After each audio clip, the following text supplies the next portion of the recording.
The day Granddad died, it felt like the world tilted on its axis.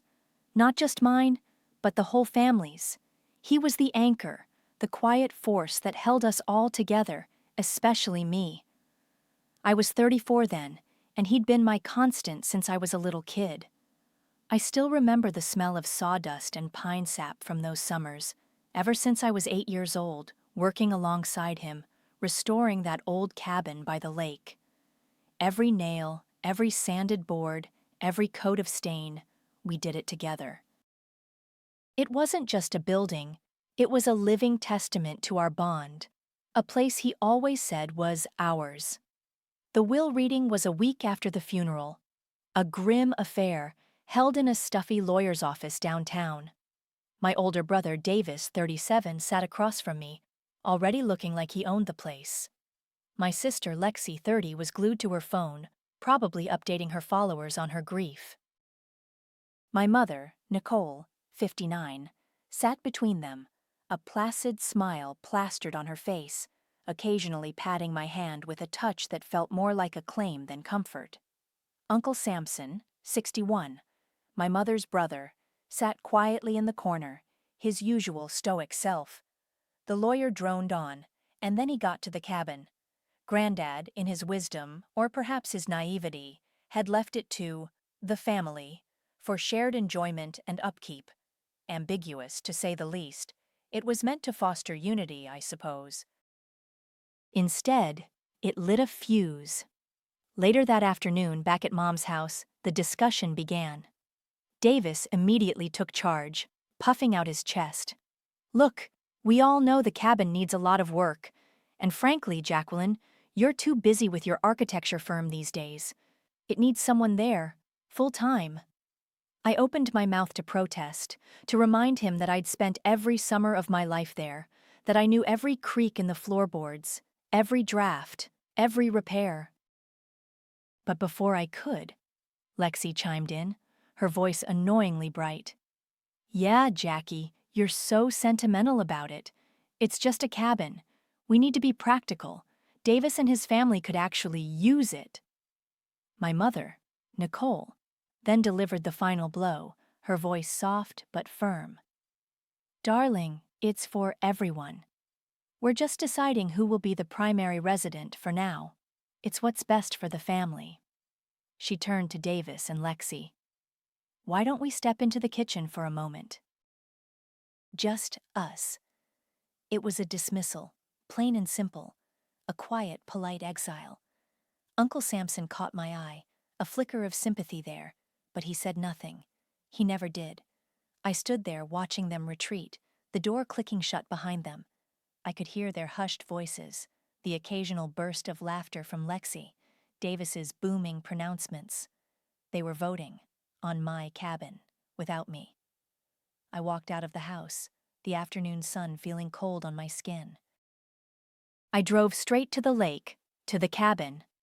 The porch swing Granddad and I had built together creaked in the breeze. The old oak tree where we'd carved our initials stood sentinel. I ran my hand over the weathered wood of the front door, remembering Granddad's calloused hand on mine, guiding the saw. "You can always come home here, Jackie," he'd said, his eyes crinkling at the corners. "This place will always be here for you." The memory hit me like a physical blow, a sharp pain of betrayal. And then, a different feeling bloomed, cold and hard, deep in my gut. I tried the doorknob, locked. Davis must have changed the locks already. I stood there, staring at the driveway, at the cabin that was no longer mine. The one I'd poured my sweat and heart into. The one that was supposed to be my sanctuary. My family, the people who were supposed to love me, had voted me out. A quiet rage, unlike anything I'd ever felt, settled over me. It wasn't a screaming, throwing things kind of rage. It was a still, precise fury. I looked at the cabin, then out at the shimmering lake, at the land stretching around it. "Fine," I whispered, my voice barely audible above the gentle lapping of the water against the shore.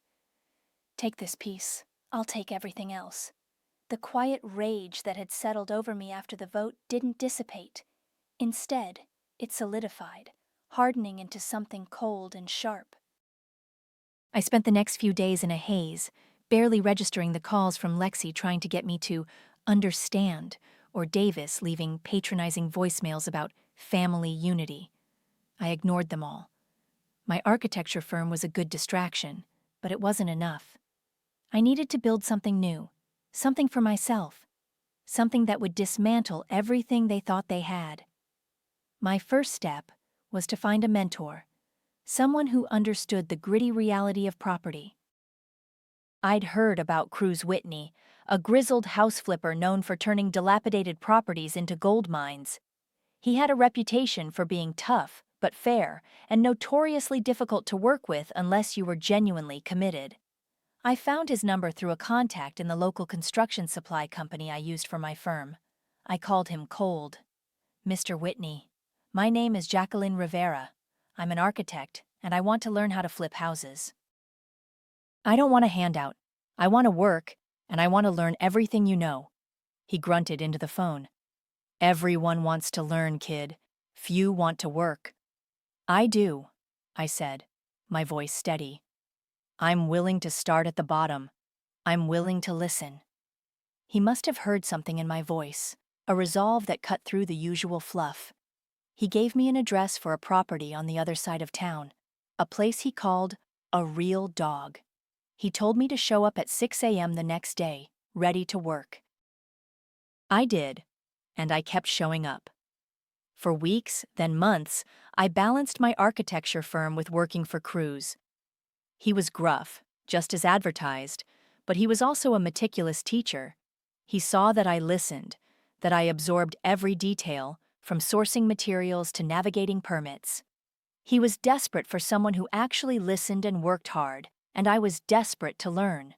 He taught me about foundations, plumbing, electrical, and most importantly, about the numbers. About turning neglect into profit. Around the same time, my old college friend, Skylar McGregor, caught wind of my new venture. Skylar, now 35, was a sharp-as-a-tack lawyer, specializing in property and land use.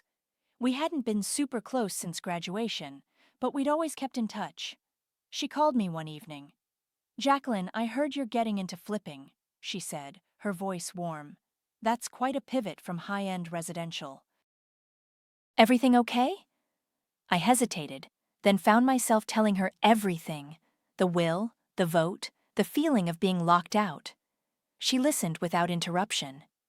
"That's low, even for them," Skylar finally said.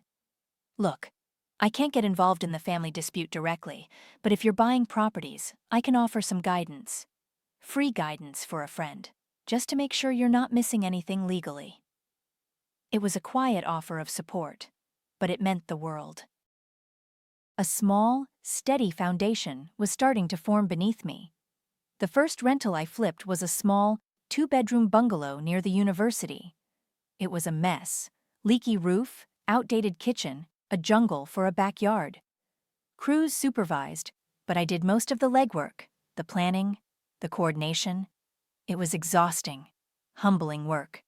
There were days I wanted to throw my hammer across the room, days I felt like I was drowning in dust and decisions. But then I'd see a new wall go up, a fresh coat of paint transform a room, and the satisfaction was immense. After 4 months of relentless work, we sold it. The profit wasn't massive, but it was enough. Enough to prove to myself I could do it.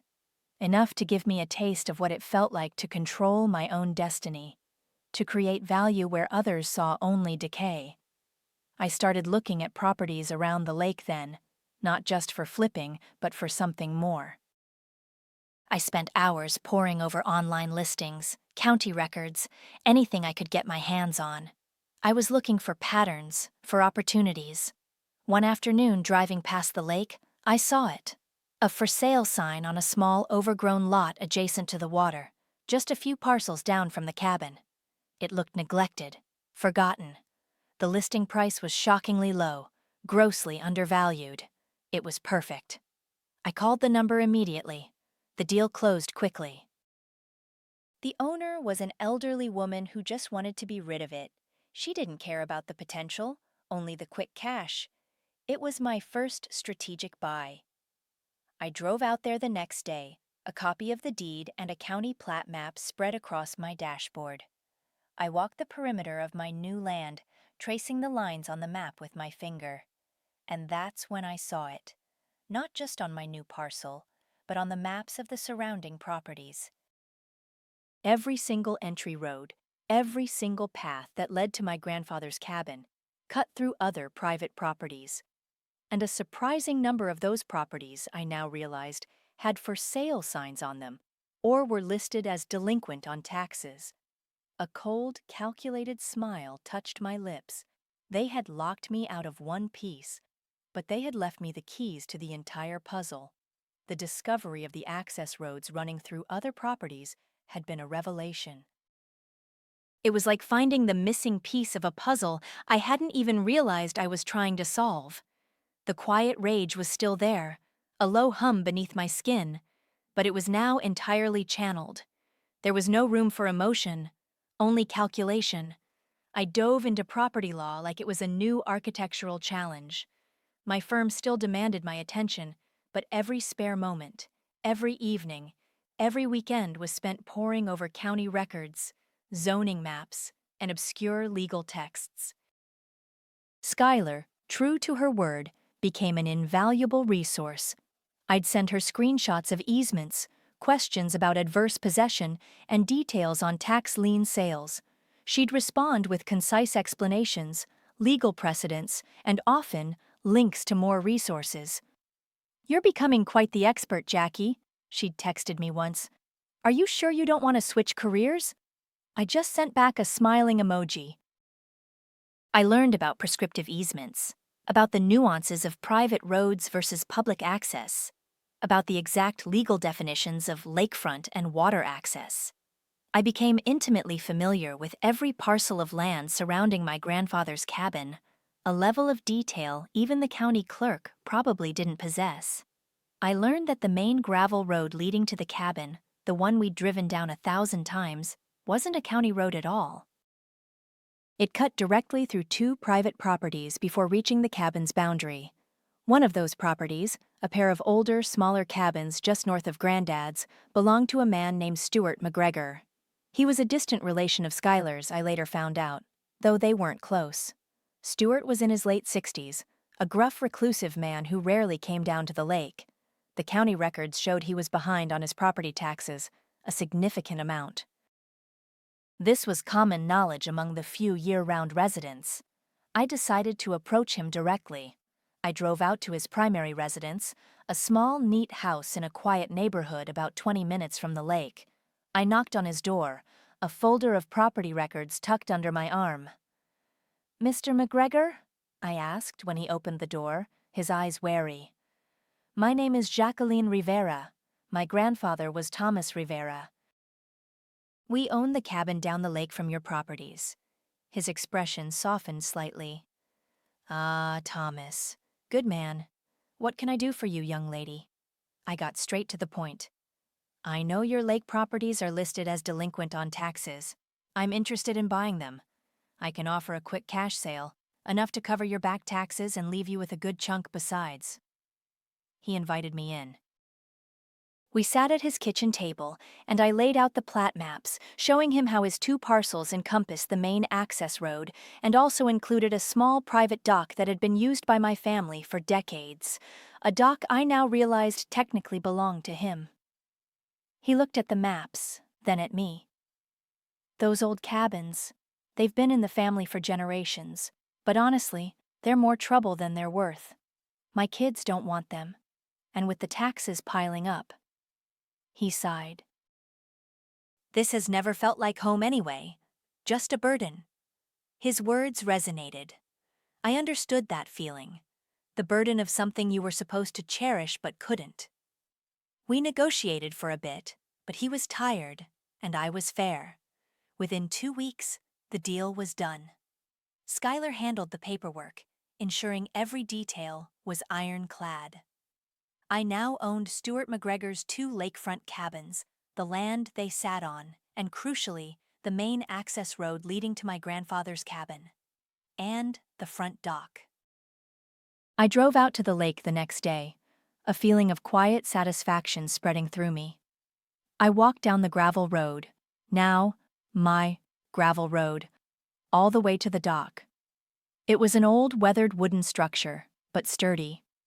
Granddad and I had spent countless hours fishing off it. Now it was mine. I retrieved a small, heavy-duty padlock from my bag and snapped it onto the gate that separated the dock from the water. It was a subtle change, barely noticeable, a quiet declaration of ownership. Later that evening, my phone buzzed. It was a group text from Davis, sent to me, Lexi, and Nicole. "Hey, did you change the dock gate lock?" he wrote, followed by a confused emoji. I smiled. The first ripple. Davis's text about the dock gate lock was the first ripple in what I knew would become a tsunami. I didn't respond. There was no point.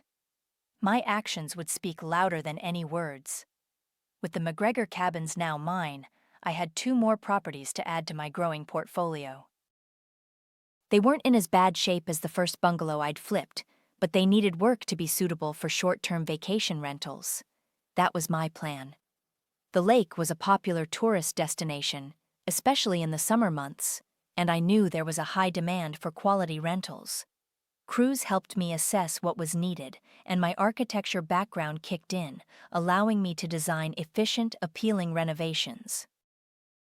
Within a few weeks, both cabins were ready, listed on a popular vacation rental site. The booking started almost immediately. Meanwhile, Skylar was busy. After I acquired the McGregor properties, she drafted and sent out a series of cease and desist letters. These weren't just for Davis and Nicole. They went to anyone who had habitually used the private access road or the dock without permission. The letters were polite but firm, stating that the properties were now under new ownership and that unauthorized use of the private access roads and dock was prohibited. They explained that any future use would require explicit permission and, in some cases, a fee. We specifically outlined that the main gravel road leading to the cabin was private property, owned by me, and not a public thoroughfare. The first few days after the letters went out were quiet. Too quiet. I knew it was the calm before the storm. Cruz, who had been watching my progress with a gruff sort of pride, caught me one morning at a supply yard. "You're doing good, kid," he said, leaning against a stack of lumber. "But you gotta remember something about people like them. They don't just see a property line. They see a challenge. They see you." He paused, rubbing his chin. "Make sure they know it's personal without you ever saying that it is." His words stuck with me. It was personal, deeply personal, but I couldn't let my emotions show. That was their game, not mine. My game was logic, law, and leverage. A few days later, my phone rang. It was my mother, Nicole. I almost didn't answer, but something told me to. "Jacqueline, darling, how are you?" Her voice was saccharine sweet, the kind she used when she wanted something. "I haven't heard from you in ages. We've been so worried." "I'm fine, Mother," I replied, keeping my voice neutral. "Busy." "Yes, well, we heard you've been buying up properties around the lake. That's interesting. Davis and Lexi are a little confused, dear. And those letters from your lawyer? A bit aggressive, wouldn't you say?" "They're simply stating the facts, Mother. The roads and the dock are private property now, my private property." There was a pause, a slight hardening in her tone. "Jacqueline, your grandfather loved that cabin. He never meant for it to be just yours. He wanted it for everyone, for the family. And the family voted me out of it, didn't they?" I said, the quiet rage flaring briefly. "In my absence." "That's not fair, dear. We were just trying to be practical. Davis and his family needed a place, and you're so busy." She sighed dramatically. "It just feels like you're trying to exclude us from something that was always meant to be shared." "Funny," I said. a dry edge to my voice. That's exactly how I felt when you locked me out. The line went silent for a moment. Then, her voice, colder now, sharper. He never meant for it to be just yours, Jacqueline. Remember that. She hung up before I could respond. Her words, meant to sting, only fueled my resolve. He never meant for it to be just yours. No, he meant for it to be ours. And they had taken it. Now, I was taking everything else. The next morning, my phone buzzed with a text message. It wasn't from family. It was from one of the year-round residents, an elderly woman named Martha who lived a few houses down from the cabin. She was a sweet lady, always kept an eye on things. Jacqueline, dear, her text read. Just wanted to let you know, your brother tried to threaten the mailman today, saying something about taking back what's his. Poor man looked quite shaken. I stared at the text. Davis, threatening the mailman. It was exactly the kind of entitled, self-righteous overreach I expected from him. He was starting to unravel, and I was just getting started. The text from Martha about Davis threatening the mailman confirmed what I already suspected. My family was starting to feel the squeeze. They were used to operating without consequences, especially when it came to anything related to Granddad's cabin. Now, the consequences were starting to arrive, delivered by me. The next escalation came from Lexi. I rarely checked her social media, but Skylar sent me a link one morning with a single emoji. It was a live stream, recorded from what looked like the front porch of Granddad's cabin. Lexi, with her usual flawless makeup and carefully styled hair, was holding her phone, a dramatic pout on her face. "You guys, I am so frustrated," she began, her voice dripping with manufactured distress. "We're trying to plan our annual 4th of July family gathering here at the cabin, and we're having major issues with this greedy tenant who's apparently bought up all the land around us. Like, literally, all of it." She gestured vaguely towards the lake, then back towards the road. "They're blocking access, sending these crazy legal letters, and honestly, it's just so rude. This cabin has been in our family forever, and now some random person is trying to ruin our traditions." "It's just not fair," she went on, complaining about the new rules for the dock and the private road that had always been public. She didn't name me directly, of course. She just painted a picture of a faceless, greedy outsider. The comments were already pouring in. "OMG, that's awful." "Who would do that? Fight for your family, Lexi." The video went viral, at least locally. It garnered hundreds of shares and comments, mostly from people who knew the Rivera family or recognized the cabin. Lexi was good at playing the victim, but what she didn't account for was the scrutiny it would bring. "This is actually good for us," Skylar told me over the phone. "She's drawing attention to the situation, and when county officials, or even just curious citizens, start looking into it, they'll find the public records. They'll find your name on those deeds. And they'll see that you're the rightful owner of those parcels and the access roads." And that's exactly what happened. Within days, I started getting calls and emails from county planning and zoning departments. They weren't accusatory. They were simply seeking clarification on the dispute that had been brought to their attention. I provided them with copies of my deeds, the surveys, the easements. The facts were undeniable. The county officials, far from siding with Lexi's emotional plea, confirmed that I was well within my rights. The greedy tenant was the legal landowner. The situation escalated further when Davis took matters into his own hands. One of my newly renovated cabins, the one closest to Granddad's, was rented out to a young couple for a week. They were quiet, respectful, just enjoying their vacation. Davis, however, decided they were squatters on his family's land. The couple called me shaken. "Mr. Rivera just came to our door, yelling about how we were trespassing," the woman said, her voice trembling. He said he was going to call the sheriff and have us removed. He was really aggressive. I thanked them, apologized profusely, and immediately called Skylar. Davis just harassed my tenants, I explained, recounting the incident. He threatened them. That's it, Skylar said, her voice sharp. That's harassment, and it's interfering with your business. We're filing a restraining order, not against him personally, but against him from approaching your properties or your tenants. The restraining order was served a few days later. It was a legal document, cold and impersonal, but its message was clear. Stay away. I imagined Davis's face when he received it. The shock, the outrage. It was another brick in the wall I was building around them.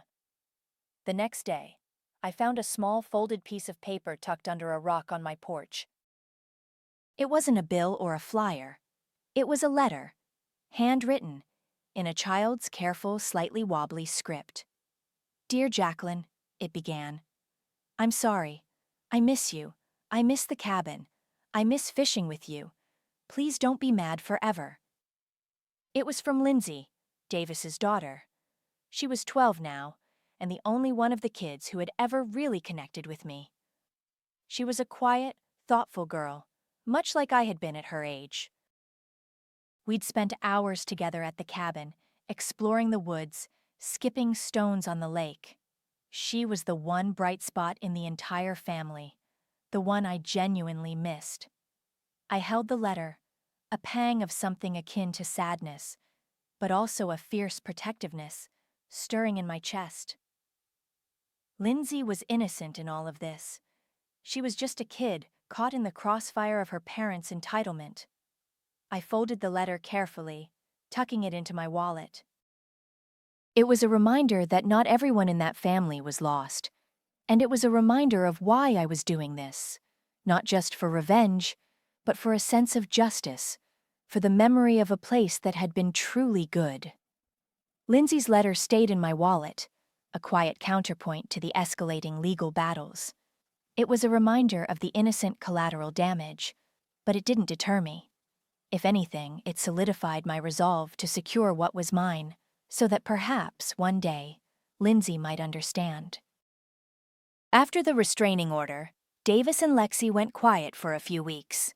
The local buzz around Lexi's livestream died down, replaced by other, more current dramas. But I knew it was just a temporary retreat. They were regrouping, trying to figure out their next move. I, however, was still moving forward. My research into the Lakefront properties had revealed 2 more parcels on the north side, bordering the main access road I now owned. These were smaller, undeveloped lots, but they were crucial. One of them contained a small, barely visible trail that led directly to the back of Granddad's cabin, a path he and I had used for foraging wild berries. The other was a sliver of land that completed the encirclement of the cabin's property. Both were owned by an absentee landlord who lived out of state and hadn't paid taxes on them in years. Skylar and I worked quickly. The process of acquiring tax-delinquent properties could be lengthy, but the owner was eager to offload them once I made a fair offer that covered the back taxes and then some. He didn't care about the land, only the money. Within a month, the deeds were signed. I now officially owned every single route in or out of the lakeside property where Granddad's cabin sat. Every trail, every path, every inch of road that connected it to the outside world. It was a quiet victory, celebrated only by me, Skylar, and Cruz, who simply nodded when I told him. "Good work, kid," he'd said. "You got 'em boxed in." With the final parcels secured, it was time to make my ownership undeniably clear. I hired a local contractor to install a state-of-the-art smart gate system at the entrance of the main gravel road, where my property began. It was a heavy-duty wrought iron gate, imposing but elegant, with a keypad and an intercom. I set up code permissions, allowing access only to my tenants, maintenance crews, and a select few emergency services. I also installed discreet but effective security cameras. Then, I updated the listings for my rental properties. Under Access Information, I added a new bolded line. Private road access. Code required. No unauthorized entry. No legacy use allowed. And then the final touch. Rental terms, $4,200 per week, non-negotiable. That price point was high, but not unreasonable for peak season lakefront property. It was also high enough to send a clear message: no family discounts, no exceptions. I drove out to the cabin that afternoon, not Granddad's cabin, but the one I now owned closest to it, one of the McGregor cabins. I brought a can of teal paint, the exact shade Granddad had favored. He'd painted the trim of his cabin that color, and the old wooden porch swing we'd built together. I found an old, weathered porch swing on my newly acquired cabin's porch and began to paint it. Each stroke was deliberate, a quiet homage to the man who had unknowingly set me on this path. As the teal paint dried, I sat on the porch, looking out at the lake, at the distant outline of Granddad's cabin. A memory surfaced, clear as day. Granddad, sitting on his porch swing, watching me try to fix a wobbly birdhouse. "Some people only understand what they've lost by being shut out, Jackie," he'd said, his voice gentle. "Sometimes you have to close the door for them to see what was on the other side." I hadn't understood it then. Now, I did. The 4th of July was only a few days away. I knew my family had been planning their annual gathering at the cabin for months. It was their big summer tradition, a chaotic, boisterous affair with fireworks and barbecues. They hadn't asked for my permission, of course. They hadn't even bothered to invite me. My phone buzzed. It was a group text. From Davis. "See you at the cabin on the 4th, he wrote, followed by a firework emoji. I smiled. A slow, serene smile. They had no idea. The 4th of July dawned bright and clear, the kind of perfect summer day that usually meant laughter and the smell of barbecue smoke drifting across the lake. This year, it was different. I was up early, not to prepare for a family celebration, but to witness its unraveling. I brewed a fresh pot of coffee and carried it out to the porch of my newly painted cabin, the one with the teal swing. Skylar arrived a few minutes later, dressed in a sharp blazer despite the summer heat. She carried a slim briefcase, her expression calm and professional. "Ready for the show?" she asked, a hint of a smile playing on her lips. "As I'll ever be," I replied, handing her a mug. We sat on the porch, sipping coffee, and waited. The new smart gate was visible down the road, a dark, imposing silhouette against the morning light. I had already confirmed with my current tenants in the other 2 cabins that they were enjoying their privacy and had no issues with the gate. Around 10 o'clock, a large, familiar SUV pulled up to the gate. It was Davis's. I could see him in the driver's seat, Lexi next to him, her phone already out, probably recording. Nicole was in the back, and I could just make out the heads of Davis's kids, including Lindsay. They were loaded up, coolers, bags, probably expecting to just drive right in, like they always had. Davis pulled up to the keypad, his hand reaching for it instinctively. He typed in the old code, the one Granddad had used. Nothing. He tried again. Still nothing. I could see his brow furrow. He leaned out the window, looking at the new gate, then at the private property signs Skylar had strategically placed. He tried calling my phone. It rang once, then went to voicemail. I had muted it hours ago. After a few more frustrated attempts, he got out of the car, his face already red. He walked up to the gate, rattling it, then peered through the bars. That's when he saw us. Me, sitting calmly on my porch swing, Skylar beside me, both of us watching them with quiet, unblinking gazes. Davis's jaw dropped. "Jacqueline, what the hell is this?" he bellowed, his voice echoing across the quiet lake. "What have you done?" I stood up, taking my time. I walked slowly down my driveway, Skylar falling into step beside me. I carried a small folder in my hand, filled with documents. "Good morning, Davis," I said, my voice calm, almost conversational. Happy 4th of July. Lexi, seeing me, immediately started filming, pointing her phone at me. You guys look, it's her, the greedy tenant. She's literally blocking us from our own family cabin. It's not your cabin, Lexi, I said, my gaze steady on her. Not anymore, and this isn't your road. Nicole stepped out of the SUV then, her face a mask of disbelief. Jacqueline, what is the meaning of this? You can't just lock us out. This is Granddad's cabin. It belongs to us. It belongs to the family, yes, I agreed, a faint smile touching my lips. And I am the family. And as the owner of all the surrounding parcels and the access roads, I control who comes and goes. I held up the folder. I have the deeds right here, if you'd like to see them, all legally acquired. Davis exploded.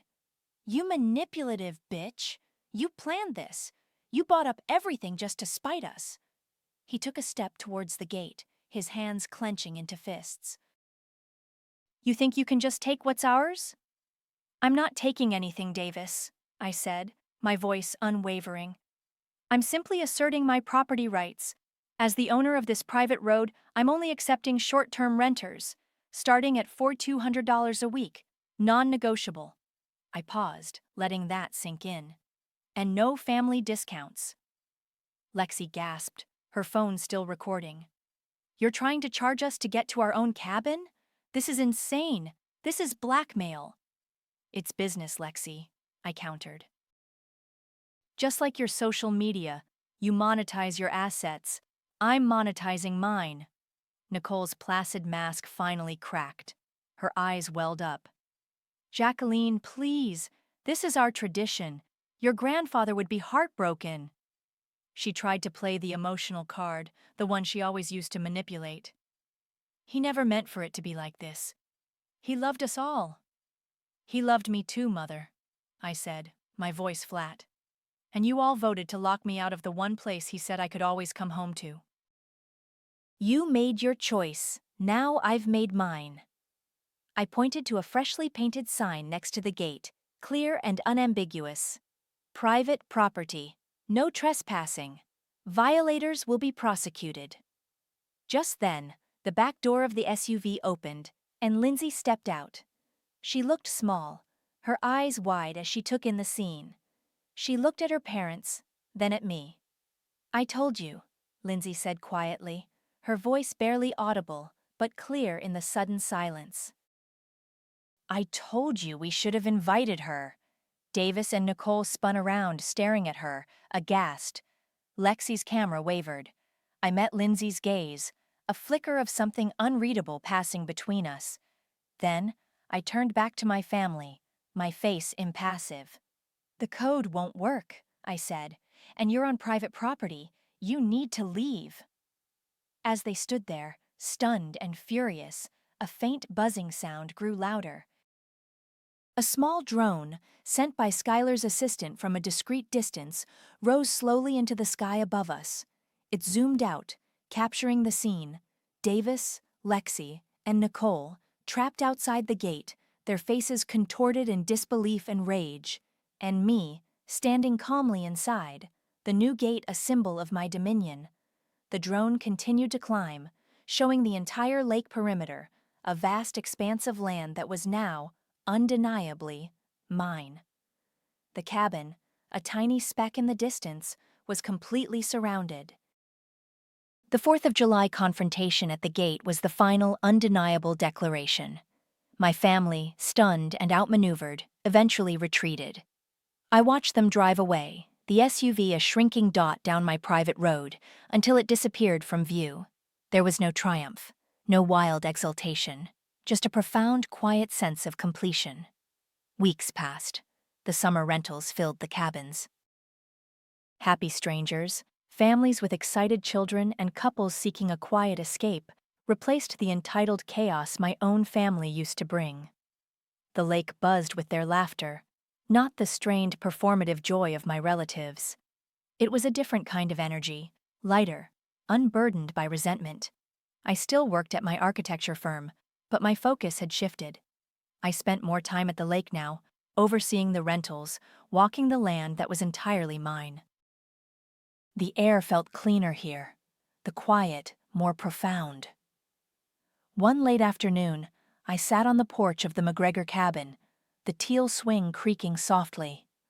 Skylar was there, reviewing some new property listings I was considering for future investments, and Cruz was beside her, whittling a piece of wood, offering his usual terse but insightful comments. The setting sun cast long shadows over the water, painting the sky in hues of orange and purple. "So, no regrets?" Skylar asked, looking up from her tablet. I shook my head. No, it wasn't about regret. It was about justice. Cruz grunted. "Justice is a messy business, but you cleaned it up pretty well, kid." I wasn't triumphant, not in the way they might have expected. There was no grand, celebratory feeling. Instead, there was a deep, abiding satisfaction, a peace that settled in my bones.